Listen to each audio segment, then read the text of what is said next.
അനന്തനും വാസുകിയും ശേഷനും പത്മനാഭനും കമ്പളനും ശംഖപാദം ധൃതരാഷ്ട്രനും തക്ഷകനും കാളിയനും നവനാഗശ്രേഷ്ഠരെന്നും രക്ഷ ചെയ്തിടേണമതിനായി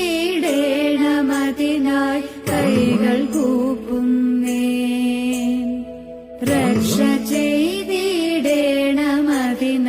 കൈകൾ കൂപ്പുന്നേ.